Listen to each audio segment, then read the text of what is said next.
എങ്കിൽ എന്റെ ചോദ്യം, കേരളം ഇൻവെസ്റ്റ് ചെയ്യുന്ന ₹1 കേന്ദ്ര ഗവൺമെന്റ് തരാത്ത ഈ പദ്ധതിയുടെ ഉദ്ഘാടനം എന്തിനാണ് നരേന്ദ്രമോദിയെ കൊണ്ട് ചെയ്യിച്ചത്? ഒന്ന് പറഞ്ഞേ. ഞാനൊരു നിയമസഭാ സാമാജികനായി 10 വർഷം ഇരുന്ന ആളാണ്. ഞാൻ നിങ്ങളെ വെല്ലുവിളിക്കുകയാണ്, നിങ്ങൾ അതിന്റെ പ്രോട്ടോകോൾ ഒന്ന് കാണിക്കുക. കേന്ദ്രം തന്നെയാണ് ഇത് ചെയ്യേണ്ടത് എന്ന ഒരു പ്രോട്ടോകോൾ കാണിക്ക്. നരേന്ദ്രമോദിക്ക് ₹1 ഉത്തരവാദിത്വമില്ല. UPA ഗവൺമെന്റ് കൊടുത്ത അനുമതിയാണ്, നരേന്ദ്രമോദി കൊടുത്ത അനുമതിയല്ല. രണ്ടാമത് സെൻട്രൽ ഗവൺമെന്റിന്റെ ₹10 ഇല്ല. പിന്നെ എന്തിനാണ് ഈ നരേന്ദ്രമോദിയെ എഴുന്നള്ളിച്ചു കൊണ്ടുവന്ന് ഒരു തിരഞ്ഞെടുപ്പിന്റെ മുമ്പിൽ ഇത് ഉദ്ഘാടനം ചെയ്യിച്ചത്? ഒന്ന് നിങ്ങൾ പറഞ്ഞേ, എന്താ അതിന്റെ കാരണം എന്നൊന്ന് പറയൂ. ഇനി ഒരു കാര്യം ഞാൻ ചോദിക്കട്ടെ, സഖാക്കൾക്ക് വലിയ ഇഷ്ടമുള്ള ആളാണല്ലോ ബംഗാളിലെ മമതാ ബാനർജി ഏതെങ്കിലും ഒരു സ്റ്റേറ്റ് പ്രോഗ്രാം കേന്ദ്രമന്ത്രിയെ കൊണ്ടുവന്ന് ഉദ്ഘാടനം ചെയ്യിച്ചിട്ടുണ്ടോ? ഇല്ലല്ലോ. എന്തിനാണ് ബംഗാൾ വരെ പോണത്?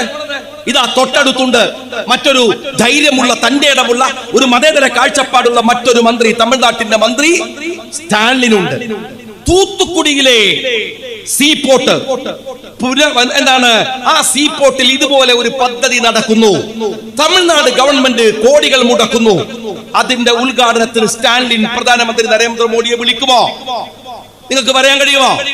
അങ്ങനെ വിളിച്ചിട്ട് അവർക്കൊരു അവസരം ഉണ്ടാക്കി കൊടുക്കുമോ സ്റ്റാലിൻ? കൊടുക്കില്ല.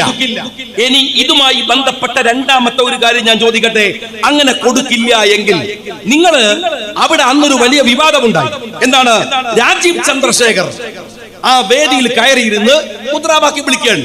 നമ്മൾ കണ്ടു. കുറെ ആയിട്ട് കേരളത്തിന് ഭീമൻ രഘുവിനെ മിസ് ചെയ്തിട്ടുണ്ടായിരുന്നു. അത് ഇയാളെ കണ്ടപ്പോ ഏകദേശം ആശ്വാസമായി. ഭീമൻ രഘുവിന് പകരം ഒരാൾ വന്നിട്ടുണ്ട്. അയാളുടെ തമാശയൊക്കെ നമ്മൾ നന്നായിട്ട് കണ്ടു. പക്ഷെ എന്റെ ചോദ്യം അതല്ല.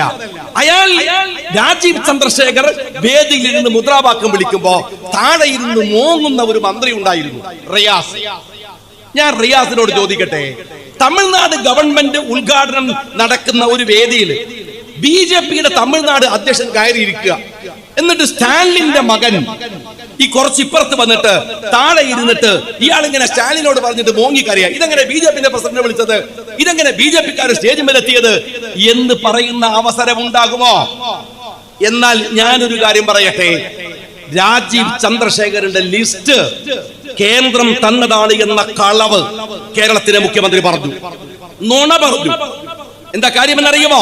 എന്റെ കയ്യിൽ നിങ്ങൾക്ക് ആവശ്യമുണ്ടെങ്കിൽ ഞാൻ അയച്ചു തരാം. വാസവന്റെ പത്രസമ്മേളനമുണ്ട്.